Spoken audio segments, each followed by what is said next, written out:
Hello, welcome everyone. My name is Zachary Gersten, and I'm the technical manager for our plenary session today. Thank you everyone for joining our second research conference day of ANH 2022.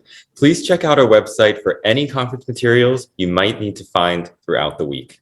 Thanks so much, everyone. I'm going to pass the baton over to Sunita Kadiala. Hello, everyone. My name is Sunita Kadiala. I am Professor of Global Nutrition at the London School of Hygiene and Tropical Medicine. I'm also the director of the ANH Academy, along with Joe Yates, and the principal investigator of the Imana Research Program.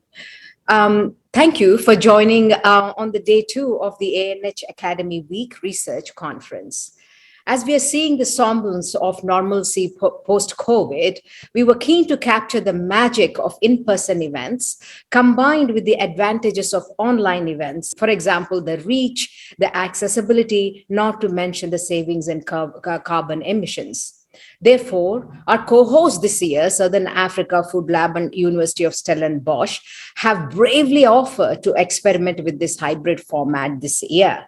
Thank you, Scott Remy and Busiso Moyo and the team from South Africa for leading this effort. I'm sure this is not for the faint-hearted. We had a fabulous set of sessions yesterday with a plenary panel discussion on how we tackle inequities in scientific publishing, a fireside chat on commercial determinants and what the world could learn from the Latin American experience, 1-minute plenary poster presentations, 3 parallel abstract-driven sessions, and a set of highly stimulating side events.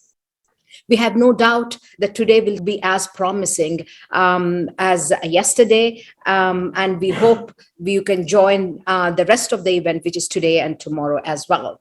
Today, we started the day with a set of side events, which were quite stimulating. Now we are ready to start the day 2 of the main research conference, brought to us from Southern Africa Food Lab and University of Stellenbosch. We are all new to this era of hybrid events, and while we think we try to prepare very well for this event, we request your patience in case there are any unforeseen technical glitches. As it turns out, in the last 1 hour, in these times of uncertainty, there is a change in the program that Scott will tell you more about, Scott Remy from the Southern Africa Food Lab. But we have no doubt that you will enjoy this new version of the program we are bringing in today, at least as much, if not more. Scott, on to you. Sunita, thank you. And it's my privilege to welcome an audience in South Africa at Stellenbosch University, and indeed a global audience to this session in terms of the South African component of the ANH Academy Week. Sunita mentioned that this is a brave experiment, and certainly 10 minutes ago, we were rejigging our arrangements in terms of keeping things really exciting and stimulating. And we've had to adapt some things, and I'll go into a little bit more detail about that in a moment. So my name is Scott Remy. I'm part of the leadership of the Southern African Food Lab, which is a project that's hosted and held by Stellenbosch University. I will elaborate a bit in terms of what we do as a platform for dialogue in food system change in South Africa. But to welcome you not only on behalf of the Food Lab, but also on behalf of Stellenbosch University, and more specifically, the Faculty of Agri-Sciences, and to acknowledge the Dean, Dani Brink, who's joined us. We've worked in collaboration with the Law Trust Chair in Social Justice at Stellenbosch University, Professor Thulo Madonsela. And again, I'll elaborate and introduce her in more detail in a second. But just to acknowledge that this is a collaboration and a group, very much in the ethos of bringing together different disciplines, different sectors, different ideas into a process that we hope will really stimulate a conversation, conversations that in time will also hopefully stimulate change. We welcome the partnership with ANH. So some of us have been serving on the scientific committee for some years, but the invitation emerged early on that in terms of the hybrid nature of the week, to, as we move out of I wouldn't call it a COVID era, but perhaps out of the latest wave, would be a joint hosting. So we would do some in person, as it is in front of me here today at the Lanzerac Hotel, but also in terms of this very large global audience that's engaged with us. And in terms of the Academy Week, what for us is important is that it's a community of researchers that cross disciplines, that work at the intersection of agriculture, food systems, nutrition, and health. And with the intention of fostering new knowledge about the exchange of that knowledge and around innovation and learning. And it was those words around innovation and learning, I think, that most appealed to not only the university, but to the food lab as well. In terms of, we were set up 13 years ago at a particularly pertinent moment in South Africa's history. There was a change in presidency. There was, for the first time, in terms of the ruling party, the governing party, they used to be called the ruling party, in terms of their acknowledgement of questions of food security. And the Food Lab was set up to foster debate and discussion and dialogue across sectors, across different perspectives, in order to deepen the response across the country. So we very much hold the process of platforms that are not safe spaces, but safe enough for these diverse and very different perspectives to emerge. And just to sort of mention that and talk about that a little bit. We acknowledge that we are not a neutral space. We do not provide a space where positions of power and agency go uncontested or unengaged. We believe very deeply that the food system as it stands, not only in South and Southern Africa, but globally, lies intact because of power, and power that resists change, that pushes back at transformation and change. And so to acknowledge that on a platform such as this, that we will hold that perspective, we will hold issues of social, economic, and ecological justice, which means that we will confront power, that we will engage with a broad range of donors that come from different perspectives and different ideological positions, in order to not only hold to account, not only ourselves, but those donors and indeed the platform itself, in order to push things forward. I've got no doubt that the discussion that we're about to have, but also the panel discussion this evening, are going to really get to grips with some of those issues that we feel very seriously about. So we have today an in-person event in South Africa at Stellenbosch. So we were scheduled to have a keynote address, which we've now shifted to what I think is an incredibly exciting conversation, more akin to a fireside exchange. Unfortunately, our keynote speaker has been unable to present today. We truly wish him well. We haven't had contact with him in the last 2 hours, so we trust all is well. We have a team that is just making sure that it is all okay with him. But at the last moment, as I indicated, we've had 2 extraordinary speakers that have agreed at the last minute, unprepared, quite willing to trust the process, to step in and to help us then facilitate an exchange, which we hope will be very rich. After this fireside conversation, we are going to then move back into the virtual sessions that the ANH is then hosting through their Zoom links. We, of course, have the poster session, and our group here in South Africa has the opportunity to not only be in this room, but 2 adjacent rooms to observe and engage with that session. That takes about an hour, and then following that, we go into a series of parallel thematic sessions, many of which resonate with the South Africa story. Food environments, nutrition-sensitive interventions, the socio-cultural factors in agricultural food environment context that require behavior change to perhaps shift some of these things. So in each of these rooms, those sessions will be offered. And then we go into the plenary discussion, which, as you will see from the website, and indeed the programs in front of us, has quite an extraordinary group of people that I think will not only stimulate us, but inspire us to the possibilities of change in terms of the food system. After the panel session, and this is the appeal to the group that is together with us here, is that we'd like to invite you to join us at a harvest table afterwards to really deepen the conversation. We have an opportunity to engage with other colleagues and comrades who have, I think, engaged with issues of the right to nutrition and food in a way that I think will really deepen those conversations around the harvest table. We also have, through today, the extraordinary opportunity of having poetry read out, shared, engaged in a way that can perhaps push us to think and feel a little bit differently. Often when it comes to these more academic situations, we're often thinking and we're often engaging through the mind, through the intellect. And yet it's so often at the site of the heart that real change can perhaps be engendered, that motivation can be included. And my colleague Busisa Moyo, in terms of an exchange that he had in Johannesburg, was delighted to be able to recommend and then secure Yamoria to join us today in terms of some poetry. So I'd like to invite Yamoria, an extraordinary duo that in many ways embodies the aspiration of South African youth, that acknowledge and embrace the past, but look to a different future on their review of their poetry, Unafraid and Unapologetic, which I think in many ways captures today's sessions. So Yamoria, it's my pleasure to invite you to the stage to inspire us.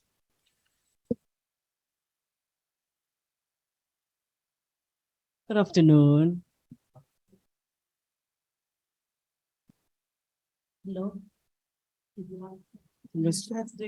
So we've been tasked with introducing all of you and the international market to our beautiful country with just a little bit of poetry. And this is the offering titled Totems. And it has like our food and our colors and our language and just all the beautiful things that make us who we are, you know. Yeah, so I mean, to shake up the room, I think we'd like to greet you in some of our South African languages, if you can respond. Hello. Hi. Dumelang. Ahe. Sanbonani. Yeah. Molweni. Okay, we'll wait. Whoa. All right, so yeah, Totems is just speaking to our history as South Africans, the color, the food, the culture, the beauty that we are. We are around congested with regality. Buruchi, Kata, Kwena, Rolong, Kaping, Togwa. Port in the storm, we are an asylum to the seeker. We are a dancing tongue to the speaker. We are masters of linguistics. Our tongues click and fold mysteries. Exhale, Gramata acknowledges us Nesante Tishushu as we chant the parable Sabokugu between prayers. Our soil is steeped in the spirit world.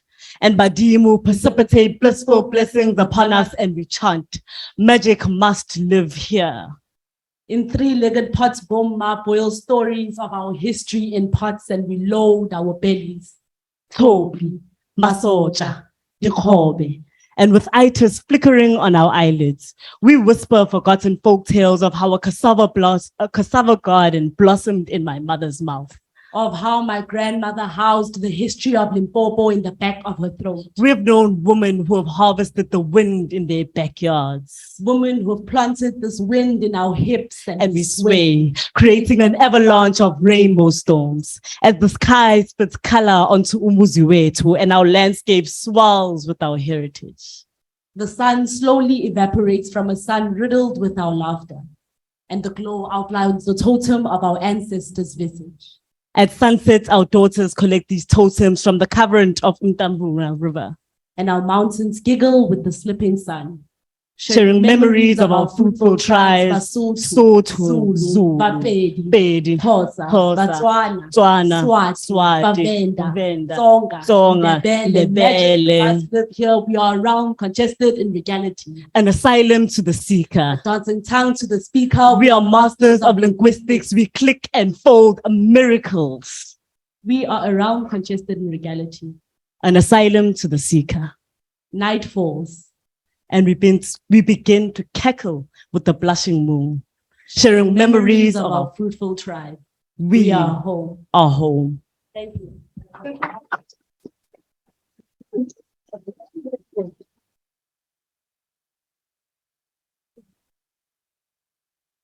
So regality indeed.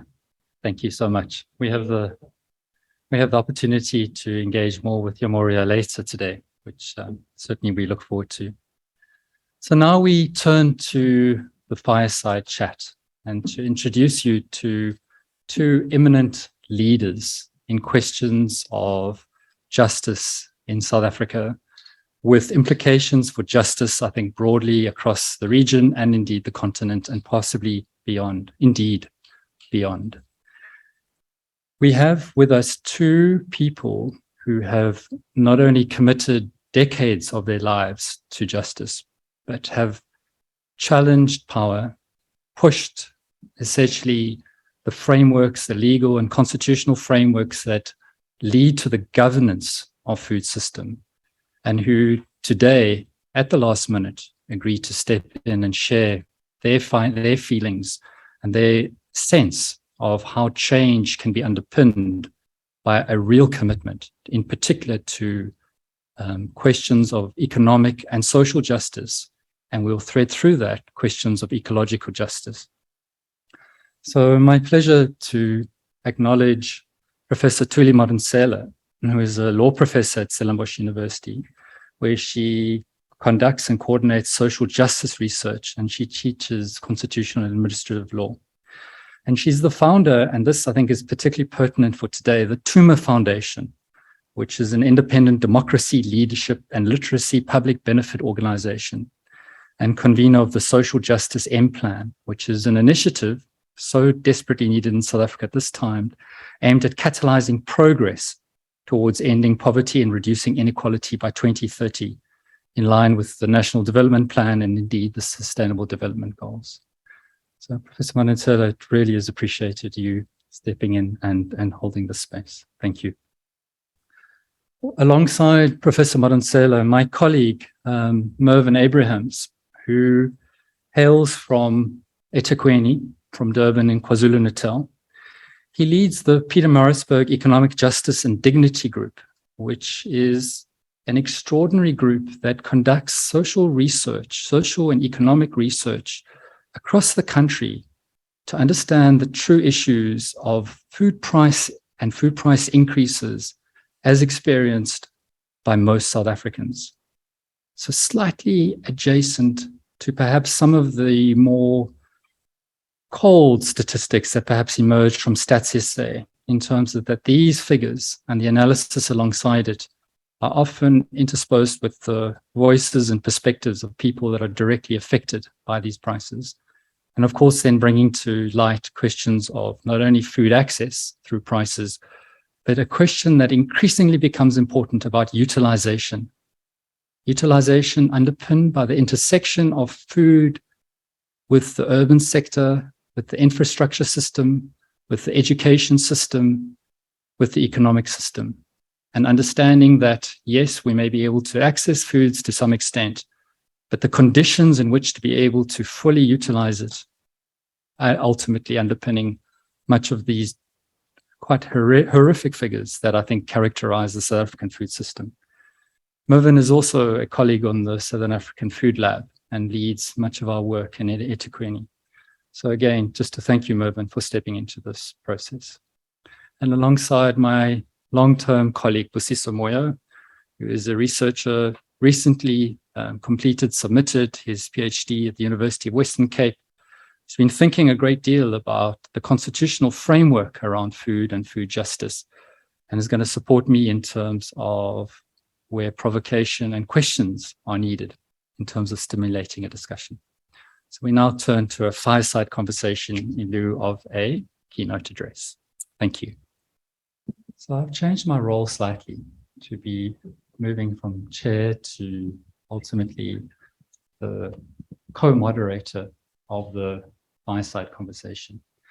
In my introduction, I laid out the question of food justice in South Africa has been underpinned by three tenets that are often seen to be isolated and dealt with sort of specifically, but yet entwine in very powerful systemic ways. The question of economic justice, the question of social justice, and the question of ecological environment justice. And connecting all three in a way that also places planet and Earth as an equal actor in discussions of change and transformation. That's the context, the broad framing of this. I made the point earlier, and this comes from a stimulating conversation I had with one of our panelists that will speak later, Dr. Chantal Witten, who acknowledges that over 25 years, South Africa has developed quite an extraordinary framework, policy framework, inspired by the Constitution, dealing with questions of nutrition. A reflection from a colleague from the International Food Policy Research Institute, who is associated with the African Union, who may well be on the global audience, within the global audience, reflected that if you took that framework over 25 years, it would be an exemplary example for the continent in terms of focusing particularly on the issue of child nutrition. And yet, after 25 years, South Africa struggles with quite extraordinary figures around the questions of stunting and wasting on one hand, micronutrient deficiency on the other, and interspersed more and more vehemently by overweight and obesity. And that complexity then, in many ways, show very sharp light on that constitutional policy framework and raises questions about why is it that we continue to struggle? Why is it that despite these overtures and commitment to justice, we continue to struggle as we do in terms of facilitating that change? So without a direct question, I'm going to simply turn to Professor Modensela and ask for a response, a reaction, a reflection on what I've just said, and perhaps draw in maybe some of the real issues that underpin the challenges that we face in the food system, as I said, underpinned by the economy, society, and nature and ecology. Thank you, Prof. Scott-Trini, and the entire community behind the annual Agriculture, Nutrition, and Health Academy Week. I wanted to call this event the ANA Week, as in Anna, N-O-N Week. For me, it's a timely conversation, and I'm grateful for the partnership we have with the Food Lab and the amazing work that the lab does, and the timeliness of this conversation.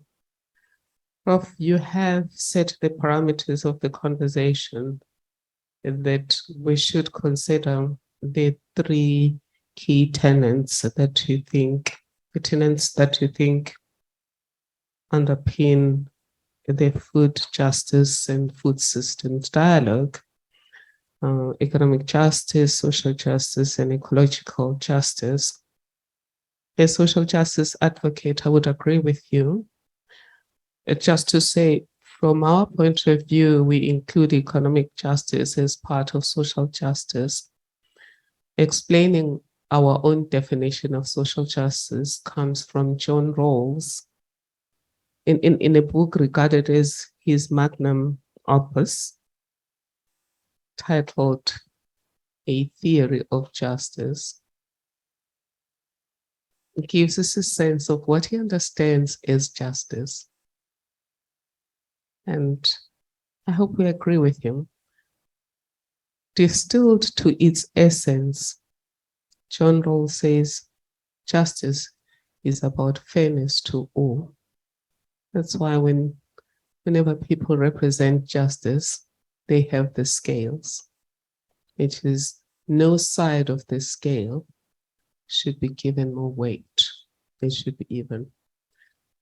And in that first chapter that defines justice, he then introduces us to social justice.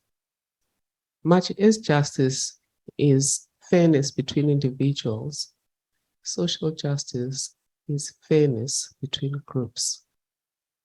No group in society should have more opportunities, benefits, privileges than any other group. And no group in society should bear more burdens of existence than any other group. So he wrote this magnus opus of his in 1971. That was a long time ago, and updated it in 1991. In the end, his notion of social justice has been defined as being about distributive justice. So justice is a theory of distribution, a philosophy of distribution, societal goods and burdens, rights, privileges, etc. As a social justice chair, we have been working on social justice for the last 4 years, and I personally have been working on social justice literally all my life. Well, not all my life, not when I was a kid, probably let's say all my grown-up life, since I was around 17, 18, and I have added something, or as a chair, we've added to John Rawls's theory of justice, the whole question of not just distributive justice, but also distributive and incorporating restitutive. Because in his theory of justice, he deals with distributive, even distribution of societal benefits and burdens. He also even talks about redistribution. Some of us are shorter than others, some are faster, some were born into poverty, etc., etc. And then he talks about redistribution. But the challenge of our time, which goes to also food systems and nutritional justice, also includes restitutive justice. Because often distribution and redistribution is about the kindness of my heart. I didn't make you short, but I'm going to augment your heart so that you can pick up the apples that we're all trying to pick. But what if I cut your feet? And that's why you can't pick up the apples and you can't plant apples for yourself. Then it becomes restitutive, but I should give you not a wheelchair. I must give you prosthetic legs so that you can pick up the trees. But I must also, if, for example, there's been a period when you couldn't grow trees and then you lost the social muscle of tree growing, it's not enough for me to give you prosthetic legs so that you can plant trees. I have to think about what you lost in the process so our notion of social justice, eventually we came up with a definition that says social justice, stripped to its essence, is about embracing the humanity of every person, reflected in equal enjoyment of all rights and freedoms, and a just, fair, and equitable distribution of all opportunities, resources, benefits, privileges, and burdens in a society and between societies. And that takes us to the issue of food. Food security has always been seen as an issue of poverty, not much an issue of equality, because we didn't take responsibility for why sometimes people are starving because we've made them to starving. And I like the fact that you've located it in social justice. It's not just a welfare issue. It's really an issue of correcting our own mistakes as a global community and as a society.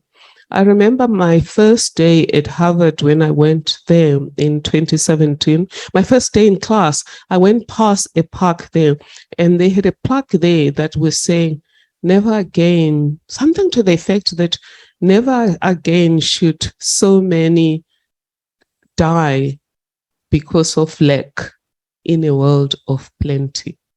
And if we reflect on that, we don't really have a food scarcity problem in the world. My son was reminding me that when they were small, we would say to them, eat, because children are starving in Ethiopia. This was wrong, actually. I'm ashamed that my son said I said that, but it seems like universally parents said, eat your food, children are starving. And he was saying he didn't understand. He just thought that was illogical because it didn't mean that once he had eaten, the food would then feed the children in Ethiopia. But the reality is it could. If we ate only what we needed and we ate less, and then we transmitted the fresh food and distributed evenly throughout the country, things would end up differently. So that Harvard quote comes from the potato starvation in Ireland, where people died because of starvation. And one would have thought that never again is that black seed would this happen. But as we now live in the age of perma-crisis, the food security question has come up again. That's why, Prof. Treme, I'm grateful to you and this community for bringing food security, food systems management back on the agenda. Because when COVID-19 started, you did put it on the agenda in some of those small conversations. We also put it on the agenda of the social justice monitoring watchdog that is called SCOPRA, that's monitoring COVID policies and packages. But I'm just concerned that at the level of policy, we do better globally and as a country in responding to crisis. And I was whispering to Prof that when America started having an infant formula problem, that should have warned us that this could come to us. And when the problem of energy, the problem of gas escalating, the price of gas escalating started, we should have thought that that would increase taxi fares, Uber fares, food, paraffin, etc., and that would have an impact on food security eventually. And why should we worry about these things? My last thing, Prof. Social justice, why do we worry about it? John Rawls says it's just nature, that the average person cares about fairness. And I think so. I've seen the Max Planck Institute do experiments with children. And one of my favorite one, which we use to teach social justice, is a case where the two children, they must be about maybe 4 years old. They're given a task of collecting their toys, and then they're given the reward of working within a society. In this case, they're given chocolates. So one is given a whole bottle of chocolate. They did exactly the same amount of job. And then one is only given 2. And you should see the little ones. Both of them are shocked. And both of them feel this is improper. The one who gets a lot of chocolate and the one who gets little, they all look very uncomfortable. And of course, it's a long story about how that get corrected. So just generally, people want to be treated fairly. And I want to believe that in our early life, it's not true that hopes say that we've always been selfish, except the law fixed us. Certainly, there are 2 philosophers that disagree. Mbeki, who talks about Ubuntu, that the only reason people in sub-Saharan Africa survive was because of Ubuntu. I am, because we are, the interconnectedness of humanity, the valuing of human dignity, my own, respecting my own human dignity and respecting yours, but respecting the divine in you and looking after you, because I believe that if I harm you, I'm harming myself because you are me. So it's not just the issue of what you call utilitarian. It's not going back to Montesquieu and all of those philosophers that I'm only protecting you so that you can protect me. It's much deeper than that. So today scientists talk about metaphysics. Actually, these ancient societies knew all along that there was more to the energy system in society than what we could see. And therefore, the whole idea of looking after each other. And just one anecdote about this looking after human beings because you value the humanity in others. Mazisi Gunene, who I must confess is the same as Madonsela, Madensela and Gunena are the same surname, like Madiba Mandela. So he writes a book called Shaka the Emperor. And in one of the chapters, he talks about the first encounters. A lot of writings have been done about the first encounters between the sub-Saharan people, Abantu. Again, those who don't know, Abantu and Gunis are not the same thing. Ngunis is a smaller group of Abantu. So when we talk about Ubuntu, it's a philosophy of Abantu. So it starts from in Rwanda, for example, they call it Ubumuntu. The Sutus call it Butu. So Sobhuza tells Shaka that he's had a dream. There are new people in the territory. They look like pumpkin porridge. I thought you couldn't laugh at that because I laughed when I read that. And I told my partner that you look like pumpkin porridge according to Sobhuza one.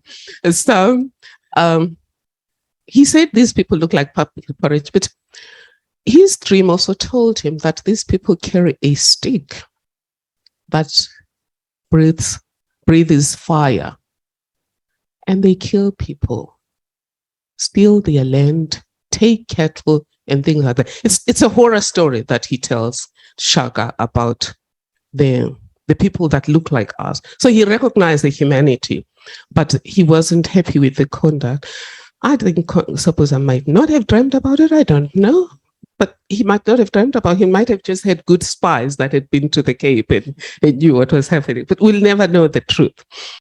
Then, eventually, the pumpkin-colored people show up in KwaZulu-Natal. So Shaka already has been warned. But guess what? The very first land that was given by Shaka to white people was not stolen, was not bought, was gifted as part of Ubuntu. I recognize me in you. And if you say you want us to be neighbors, you want to be part of my ecosystem, then I am prepared to give you the benefit of doubt, shared humanity. And if you think about that, we then come into why we should make sure that nobody starves that Harvard Code. It is partly just as an issue of shared humanity. But then we go into the utilitarian aspects of it. One is we know for a fact that societies that invested in people became more resilient when COVID hit them. If you look at the Nordic countries, they were more resilient in dealing with the storms of life. Now, scientists are telling us that as we move into the age of permacrisis, there'll be more black swans like COVID-19. So if we want, as a nation, to be more resilient, and you'll agree with me that we've not been resilient. We're starting behind where we were with COVID-19. Yes, the jobs have picked up this quarter. The GDP has picked up a bit. But don't be fooled. There are many communities that have been flattened. So our resilience as a country has been threatened. But then there are other economists like Max Swelling and others, what we call development economists, that would say it's not just the problem of that we need resilience, but also just from labor, the kind of labor that you want. If Scott tells us that we're battling with nutrition problem, we're battling with stunted children, brain stunting because people are not getting food, what does that mean then for developing these people for industry, for innovation, for global competitiveness? It means reduced. Then we moved back to John Rawls and Adam Smith. Injustice foments injustice. And we say as long as there's injustice, something there can't be sustainable peace anywhere. So people often say that when the poor have nothing else to eat, they're going to eat rich people. So that's an extreme. But look at how we live, all of us. behind thick walls. In a society, there should be a few people who are delinquent, but you can't have the majority of people having no vested interest in society, because society has no vested interest in them. So from a social justice point of view, part of it is an Ubuntu issue, as was said in SSS Makwanyane by the Constitutional Court. Part of it is just pure economics, pure resilience investment, but part of it is we have a constitutional responsibility. Ours is one constitution that says we adopt this constitution in order to establish a society that is based on democratic values, social justice, and fundamental human rights. But going back to John Rawls, going back to the Copenhagen Declaration of 1995 in ending, the Copenhagen Declaration also tells us that social justice is a responsibility in terms of global human rights instruments, even though it's not mentioned there, but it underpins the spirit of social justice, which is fairness to all, fairness between social groups, underpins the Universal Declaration of Human Rights of 1948 and the UN Charter of 1945. And I'm not surprised, because both Eleanor Roosevelt and Franklin D. Roosevelt understood that as long as there's a group, or there are groups in society that don't feel that the social deal in society works for them, then society cannot be stable and democracy cannot be sustained. So ultimately, therefore, back to the Tuma approach and linking that to the M Plan for Social Justice, we're pursuing social justice, including food security, for all our sakes. Thank you. Thank you. Lots of what Professor Madonsela had mentioned struck me and stayed with me, but I would just like to connect to one of the observations you made, Professor, which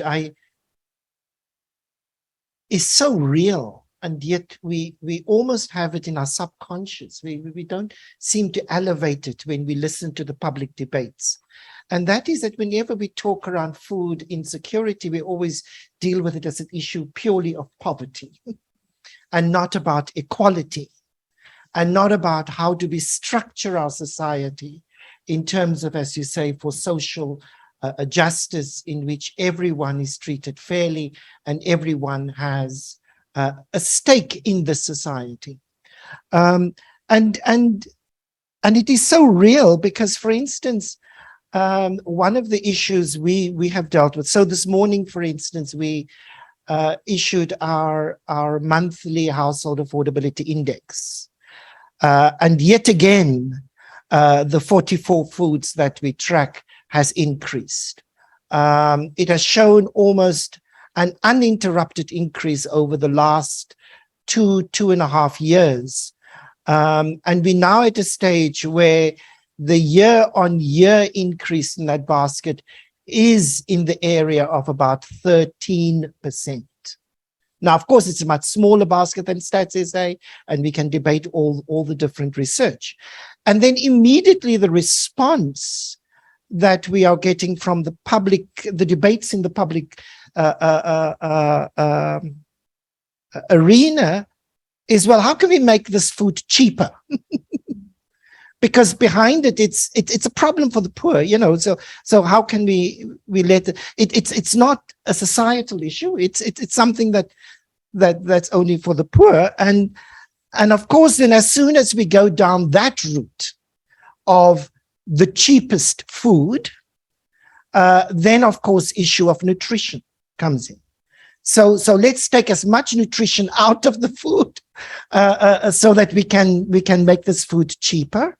And then, of course, when we talk about cheap food, which is not nutritious food, then we are also obscuring the current food system, which to a large extent is built on the levels of poverty of farm workers and farmers who are essentially price takers in our current food system.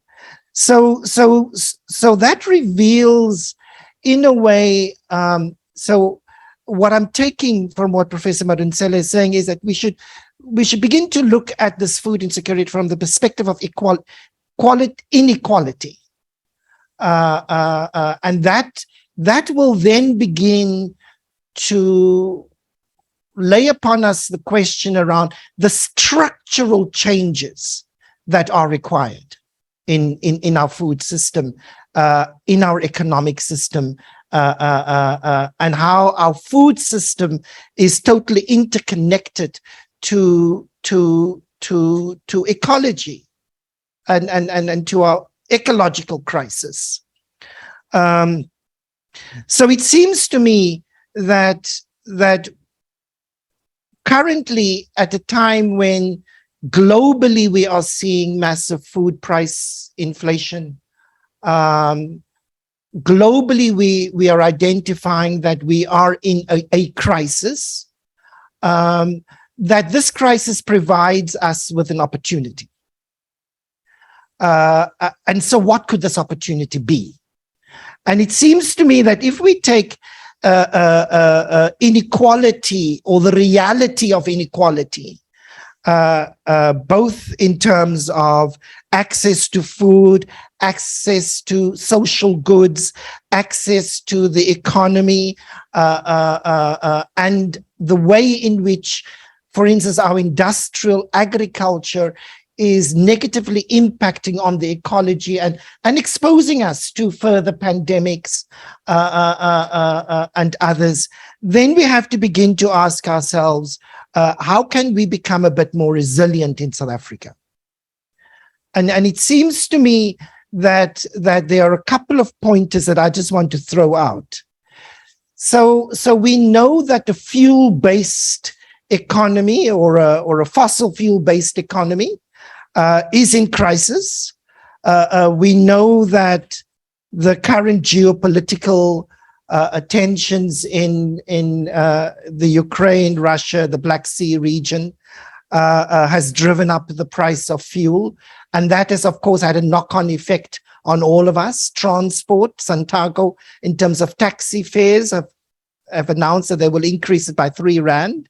And I was saying to a journalist this morning, read 3 Rand as 6 Rand, because if you're going to go to work, you have to come back home. You know? So that is significant. And we might, just to perhaps go off on a tangent, we actually have to begin to ask whether it is become too expensive. Now, not just listen to this, it's counterintuitive, whether it's become too expensive to work. So I'm thinking about a domestic worker who has to pay transport, who has to pay someone to take care of her childcare, etc. And at the end of the month, probably comes out with 20 or 30 Rand extra. So what's the logic? What's the logic in continuing to work? So that is a part of it, but that's part of our exposure to fuel. The industrial or the agricultural inputs that we use in our food system are also, some of it are also fuel-based, fertilizers, etc. So there is this exposure that we have to lessen the South African, just to think about the South African food system by. And then we're also going to have to ask ourselves, in terms of, if we just continue using the fuel, the logistics situation in South Africa, where most of our goods and services, including food, is being transported by road. Now, I live in KZN. Every now and then I have to go between Durban and Maritzburg. And I mean, just to take you into my confidence, to tell you something that's more personal. My wife and I decided we will move to Durban because we could no longer expose her to the danger of working in Durban, and having to travel to Pietermaritzburg every evening because of the amount of trucks on the roads and the dangers that poses. But not only that, the N3 has been locked down last year with the July unrest, just the other day with all the trucks. So our food system, and of course, that's what we are seeing in our basket. That's why we are seeing a month-on-month increase of 1.7%. The longer those trucks stand there at Moya River, the more expensive that product becomes. So it's about expense, but can we use this opportunity to become more climate resilient? And find alternative sources of energy, alternative sources of energy to drive our logistics. We will always need logistics, but can we find alternatives in that area? And then finally, if I could come perhaps to say that also with our overdependence on industrial agriculture. Now, it's a fact that industrial agriculture can provide food security at a national level. But looking at the risks and the exposures and mitigating some of those risks, we have to ask ourselves, how do we incentivize more localized form of food production? And the other day, Scott and I were in a conversation when somebody said, yes, but of course I live in an area where we don't grow sugarcane and we don't grow bananas. So does that mean we can't eat that? Of course, we're not saying that.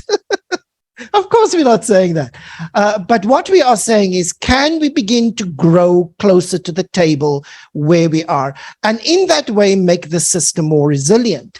Because we should not only expect more pandemics. I mean, we're in a phase of geopolitical crisis. It's Russia-Ukraine today. The US relationship with China is fraught with difficulties. And already President Biden had said, if China invades Taiwan, the United States might come into a play. Now, what will that cause in terms of supply lines and so on? So can we begin to build? And finally, if I could say that there are examples. So people are doing it for themselves. There are numerous examples. And across the country, and what is required of us is to use those examples of where people are beginning to build localized systems, to support that and to expand that, and to take seriously the fact that ordinary people can think, they do think, and they do plan, and that thinking and that planning is important, and it has value, and it has solutions.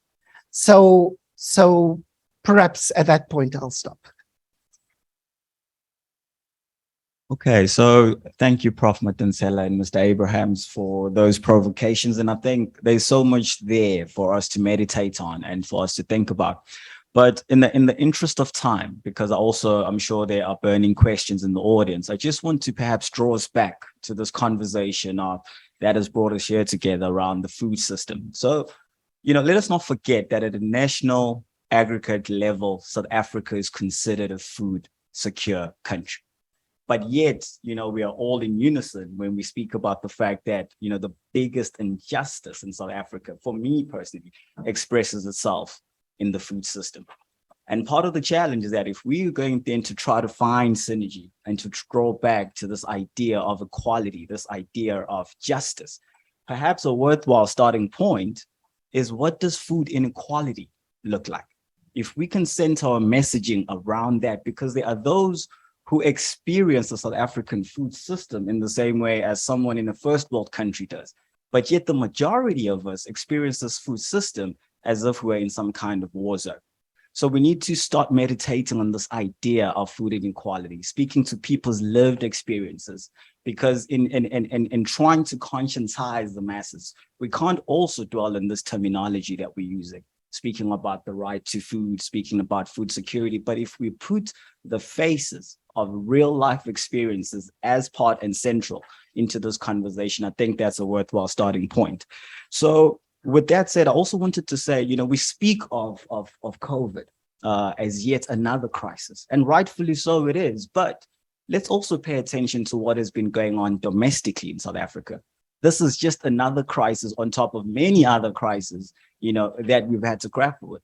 And so part of my question then becomes, what, and perhaps I'm putting the ball back, is to say, what type of civic engagement is needed insofar as driving this food systems transformation agenda forward in a way that will galvanize that mass appeal that is currently absent, and in a way as well, I guess, Prof. Matansela, that will remind us of the importance of constitutionalism, linking it back to this idea of food democracy that is currently absent. And perhaps a part of it is that, I was particularly intrigued by your reference to scarcity, because for me in particular, I think there's a misplaced appetite in terms of how we embrace this notion of scarcity, because it's a part of it is rooted in this Malthusian understanding of things, but perhaps how do we challenge the econometric thinking that is so dominant in the policy landscape? We never speak about a well-being economy. We never speak about a health lens to stuff. It's always about the economy, but we don't live in an economy. We live in a society, and I think it's high time, we just start grappling with that. But in the interest of time, perhaps I'll just leave it here and then hand back over to Scott, and maybe we can open it up for the audience. Any burning questions in the audience? Good evening, and thank you for the inputs. I'm Chantal Witten. I'm with the University of the Western Cape. I like the reframing of looking at equality, but I think we can't keep the word equality abstract to the poverty, the deep poverty that we have in South Africa. If we look at the number of households that are dependent on child support grant and what the child support grant can buy, then there is firstly, not enough food, not in terms of quantity or in terms of quality. And then I need to ask, what would be the affirmative action when people are going hungry daily? Because we need to have corrective action. And from a personal perspective, 25 years ago, I used to stand in a line at the clinic. We used to buy food from the manna trucks. They were subsidized foods. It was powdered milk, it was pro-neutral, it was lentils. That was middle income households in a middle income area on the Cape Flats that needed support back then. Now we have more poverty and we have less meaningful interventions to put food on the table. Thank you. Thank you, Chantal. My name is Sheham Domingo, and I love that the speakers touched on, and I just want to start by looking at the logo with the aloe plant there, because I find myself not able to pass where there is life and not know what is the medicine in that plant, what is the nutritional value in that plant. If you drive through Stellenbosch, it's really sad for me to see that one of our indigenous fruits, the num trees, are all trimmed so they don't have fruit. It's one of the fruits, and most people are trimming them because they make a beautiful hedge, but we've forgotten, and this knowledge has been taken from us, that it is food, it is nutrition for our bodies. And what I would love to see more of the universities take on, and Chantal has agreed to start that path with me also, is exploring what the foods around us are that are, because there are weeds that are incredible nourishment and medicine. And what Dr. Matansela touched on also in many aspects is going back to that indigenous knowledge systems, that the answer sits there. In terms of finding the healing in the land that was taken from the people who sit in the most poverty at the moment, and with that land went their knowledge of what is nourishment in that land. Because I'm sure if we look at those 40 items that are being monitored, I would love to know what the real nutritional value is for our bodies. In my household, for example, with the coffee price going up as it has, I've said to my husband, okay, so because your body is conditioned to need coffee, you will have 1 cup a day. But after that, we will also, it's the opportunity is that we're going back. So now I drink herbs most of the time. There are herbs that are in our garden that can give you the same energy. And we've forgotten that. And it is good for you. It doesn't come with the milk and the ander goeder. So yeah, I would love for us to explore that. And we just have 2 questions from the online platform, and I think these are more directed to you, Mr. Dreamy. So the first one comes from Gonzalez, and Gonzalez is asking us, what do we think about the UN Food System Summit? Was it helpful in any way in advancing this particular area, or bring about a more just and equitable food system? So that is question 1. Question 2 comes from Emma. And Emma is just asking about, the idea around food justice. How are we making efforts to tie that to ongoing social and environmental justice initiatives, such as those that are being spearheaded by the likes of Ndifunukwazi in Cape Town, in KZN, Abahlali baseMjondolo, and so forth. So, and then also just speaking to how are we also making sense of the rural and urban divide in terms of how the struggle unfolds. Okay, thank you very much. All right, so maybe we will start off with you, Mr. Abrahams. Thank you. Thank you for these questions. Of course, they are really kind of deep questions and will require quite a bit of time to explore. But if I could just, take up first the question that you mentioned around civic engagement in order to change and transform. Of course, the current food system is built on certain power relations. And I understand that that is where the struggle for equality goes. It is about disrupting the current power relations in order to produce a society that is different. And of course, history has shown us that unless we mobilize, unless we engage, unless we do, and not just talk, it's very difficult to disrupt the current relationships of power. So it seems to me that over the last couple of years in South Africa, the kind of civic engagement has become less and less. Or as I was thinking coming here this way, perhaps it has become different. And the way people engage, and that perhaps I'm part of that generation that is looking for certain things. I'm looking for an organization and a campaign.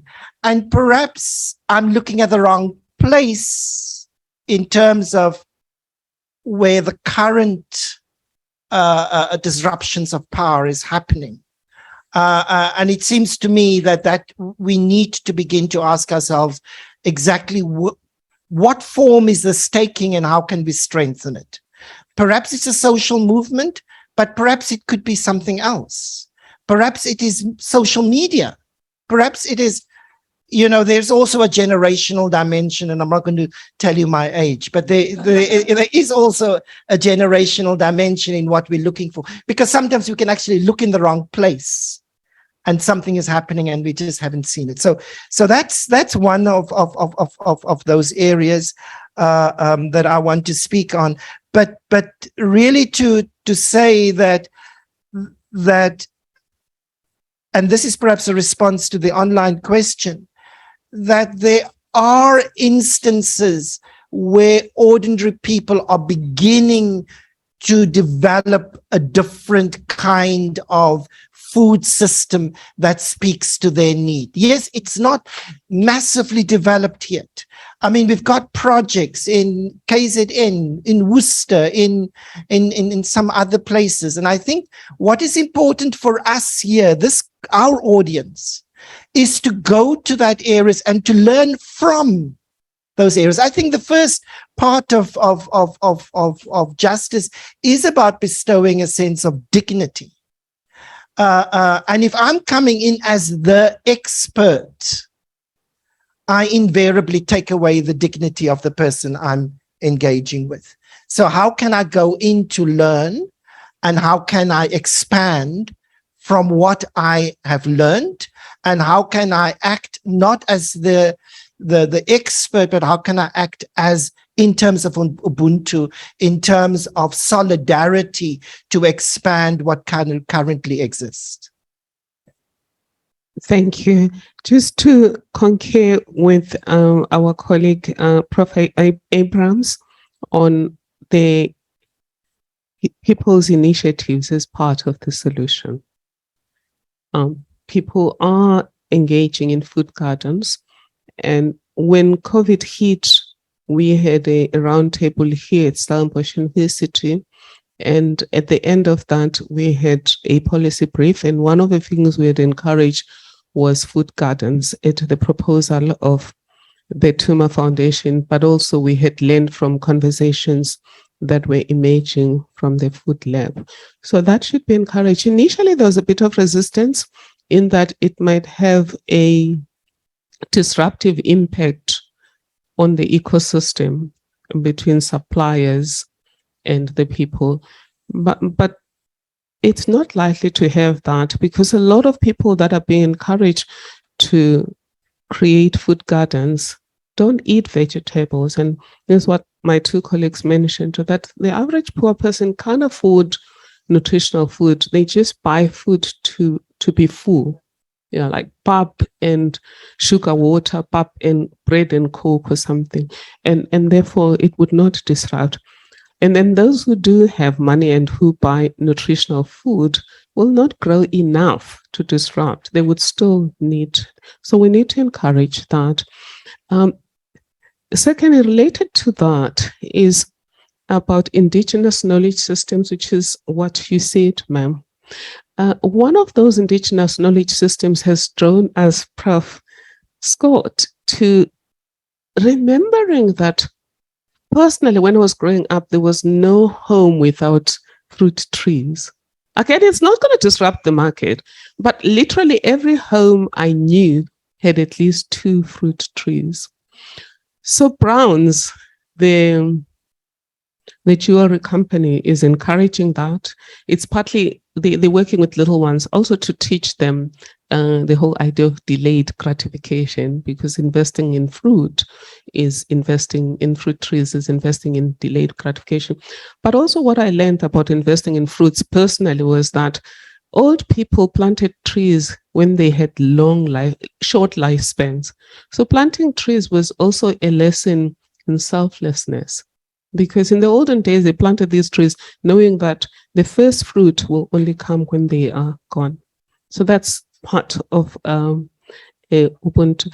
And besides Brown, we've now been given an offer by Anglo-American Vegelegen to help with getting communities to have these garden patches and fruit trees. So that's just what is emerging. And then lastly, on the philosophical side, I think the social justice plan is one of the opportunities where we can come together and plan in South Africa. But because we're a global community here, we're talking about social compacting. When governments are social compacting, including our president, they think about economic compacts. I mean, I hear the president talk about a social compact, but it's an economic compact. It says jobs. So let's come in as civil society, as a continent, to say, let's have a proper social compact that covers everything, including issues around food, and also bringing food closer to where the table is, as you see it, ma'am, because that also has an ecological impact, less transport of food. And then, of course, we'll transport food to the UAE and other places where they need food.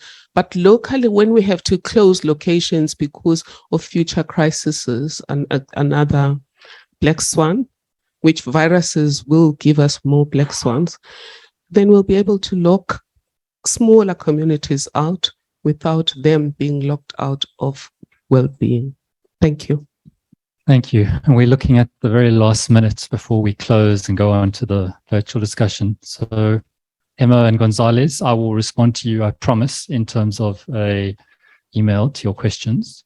In sum, shared humanity underpinning some form of social compact.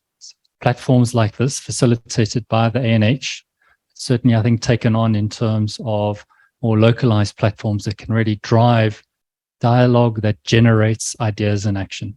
And that for me, I think is what's emerged today, a blend of philosophy and practice. And to thank certainly Professor Madonsela, Mervyn Abrahams, and Busiso Moyo for your inputs, and to thank the audience indeed for your interaction, and to close the session. Thank you very much.